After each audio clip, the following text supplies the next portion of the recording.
Hi friends, Talakona అనే Telugu movie Amazon ప్రైమ్లో రెంట్కు streaming అవుతుంది. ఈ మూవీలో మెయిన్ లీడ్గా అప్సరా రాణి, అజయ్ ఘోష్ యాడ్ చేశారు. అజయ్ ఘోష్ మెయిన్ విలన్గా యాడ్ చేశాడు. అప్సరా రాణి వచ్చి ఆర్జీవీ మూవీలో యాడ్ చేసి తనే ఇందులో మెయిన్ లీడ్ తనే అన్నమాట. ఈ మూవీ స్టోరీ లైన్ వచ్చి అప్సరా రాణి ఒక మినిస్టర్ కొడుకు తనతో అసభ్యంగా ప్రయత్నించాడని అతన్ని కొడుతుంది. అది ఒకళ్ళు వీడియో తీసి సోషల్ మీడియాలో పెడతారు. దాంతో అది మీడియాకి ఎక్కి అంత ఫేమస్ అవుతుంది. దానివల్ల అప్సరానికి ఒక ప్రాబ్లం వస్తుంది. దాంతో తన ఆ ప్రాబ్లం నుంచి తప్పించుకోవడానికి కొద్ది రోజులు ఎక్కడికైనా వెళ్ళాలని ఫ్రెండ్స్తో తలకోన అనే ప్రాంతానికి ఎంజాయ్ చేయడానికి టూర్కి వెళ్తుంది.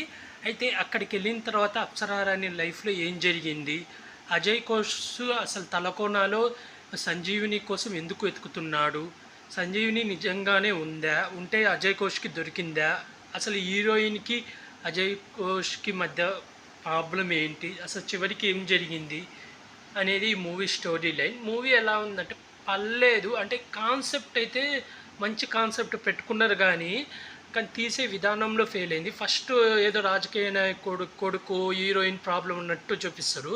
సడన్గా తను టూర్ వెళ్ళిపోవాలనుకోవడము, టూర్కి రావడం, అక్కడ అడవిలో వాళ్ళ ఫ్రెండ్స్ మీద అటాకులు జరగడం, ఎవరో చంపడానికి ప్రయత్నిస్తున్నట్టు అనుకోవడము, చంపడానికి ప్రయత్నిస్తున్నారని వాళ్ళ నుంచి తప్పించుకోవడం, అదంతా చూపించి మళ్ళీ అజయ్ ఘోష్ ఒకసారి డ్రగ్స్ వ్యాపారం చేస్తుంటాడు, ఒకసారి సంజీవని అని చెప్పి దానికోసం వెతుకుతుంటాడు.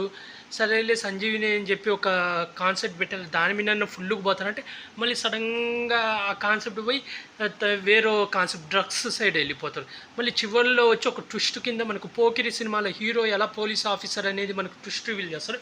ఇందులో హీరోయిన్ కూడా ఒక పోలీస్ ఆఫీసర్, తను సిబిఐ ఆఫీసర్. ఇక్కడ తలకోనలో ఏదో జరుగుతుంది అది కనిపెట్టడానికి వచ్చినట్టు అని చెప్పి చివరిలో ఒక ట్విస్ట్ లాగా రివీల్ చేస్తాడు. సరే అదన్నే రివీల్ చేసిన బాగా ఉంది కదా అంటే ఎండింగ్ అటు ఇటు కాకుండా అసలు ఏమి ఎండింగ్ ఇవ్వరు.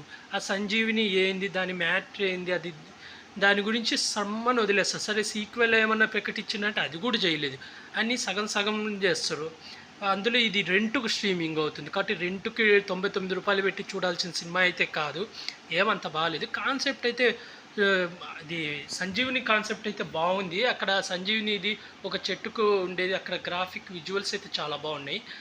విలన్గా అజయ్ ఘోష్ కూడా చాలా బాగా యాడ్ చేశాడు. మెయిన్ హీరోయిన్ హీరోయిన్ కూడా అప్సరాని కూడా చాలా బాగా యాడ్ చేసింది. మిగతా డైరెక్షన్ కూడా పర్లేదు కానీ తీసే విధానంలోనే సరిగ్గా తీయలేదు. అంటే ఒక స్టోరీ మీద రన్ అవ్వకుండా ఏదో సిబిఐ ఆఫీసర్ అని, మళ్ళీ డ్రగ్స్ అని, మళ్ళీ ఎమ్మెల్యే కొడుకని, మళ్ళీ సంజీవని అని చాలా కాన్సెప్ట్ మధ్యలో దూర్చారు. దేనికి కరెక్ట్ ముగింపు ఇవ్వలేదు. కాబట్టి మీరు ఈ మూవీ చూడకపోయినా పర్లేదు, కొద్ది రోజులు ఆగితే ఫ్రీగానే దొరుకుతుంది. ఇప్పుడు రెంట్కి స్ట్రీమింగ్ అవుతుంది. ఎవరైనా చూడాలనుకుంటే అమెజాన్ ప్రైమ్లో స్ట్రీమింగ్ అవుతుంది. మరీ డబ్బులు పెట్టి చూసేంత గొప్ప సినిమా కాదు. ఈ మూవీకి నేను రేటింగ్ వచ్చి 5కి 2 ఇస్తాను. అలాగే ఇలాంటి మూవీ రివ్యూస్ కానీ వెబ్ సిరీస్ రివ్యూస్ కానీ కావాలనుకుంటే నా యూట్యూబ్ ఛానల్ని సబ్స్క్రైబ్ చేసుకోండి friends. Like, share, comment, subscribe friends. Bye.